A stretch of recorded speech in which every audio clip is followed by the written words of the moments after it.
अब तक हमने देखा कि सोफिस्ट जो दार्शनिक थे उन्होंने ज्ञान की वस्तुनिष्ठता के ऊपर एक कुठाराघात किया।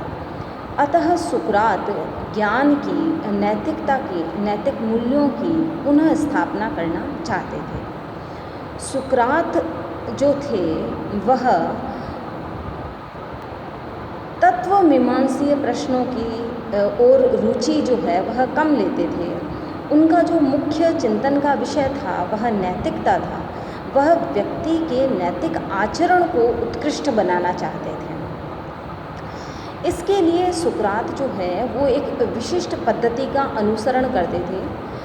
सुकरात की जो पद्धति है उसे हम संशय वाली पद्धति भी या संशयात्मक पद्धति भी कह सकते हैं।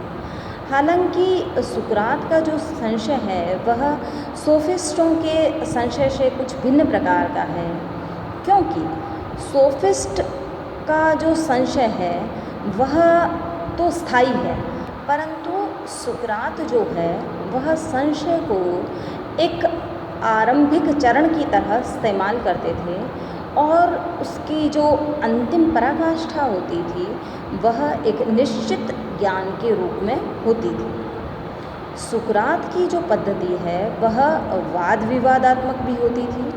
वह सामान्य जन से जो किसी भी सामान्य जगह पर खड़े होकर वाद विवादात्मक प्रश्न प्रतिप्रश्न के द्वारा कुछ जो अवधारणाएं थी, जो बातें थी, जो अस्पष्ट थी, उन्हें स्पष्ट करने का प्रयास करते थे। इसके लिए वह प्रश्न और प्रति प्रश्न के द्वारा किसी परिभाषा को, किसी अवधारणा को स्पष्ट करने का, उसे परिभाषित करने का कार्य करते थे। सुकरात की पद्धति की जब हम चिंतन पद्धति की, हम दार्शनिक पद्धति, ज्ञान की पद्धति की जब हम बात करते हैं तो हम ये देखते हैं कि सुकरात जो है वह आगमनात्मक और निगमनात्मक दोनों प्रकार की जो चिंतन पद्धति है, जो ज्ञान की पद्धति है, उनके अनुसार कार्य करते थे। उन दोनों को अपनी चिंतन प्रक्रिया के अंदर समाहित करते थे। अब जब हम आगमन और निगमन दो शब्दों का इस्तेमाल करते हैं तो इनका स्पष्टीकरण भी आवश्यक है। आगमन का अर्थ है कि विशेष से सामान्य की ओर गति करना। हम अनुभव के द्वारा कुछ विशिष्ट पर्टिकुलर उदाहरण को देखते हैं और उन विशेष उदाहरणों के द्वारा किसी सिद्धांत की जो स्थापना करते हैं वह आगमनात्मक पद्धति कहलाती है। जैसे एक्स व्यक्ति को मरते हुए देखा, वाई व्यक्ति को मरते हुए देखा, तो एक सामान्य सिद्धांत की स्थापना कर दी जाती है कि सभी मनुष्य मरणशील हैं।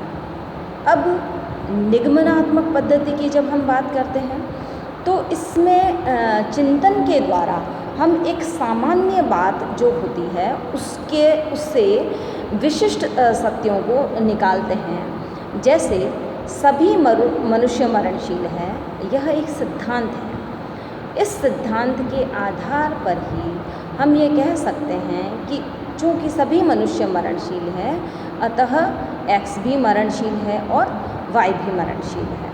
अब सुकरात के दृष्टिकोण के अनुसार वह अनुभव के द्वारा किसी भी बात को, किसी सिद्धांत को, किसी परिभाषा या अवधारणा को स्थापित करने के लिए सामान्य अनुभवों की अपेक्षा रखते थे।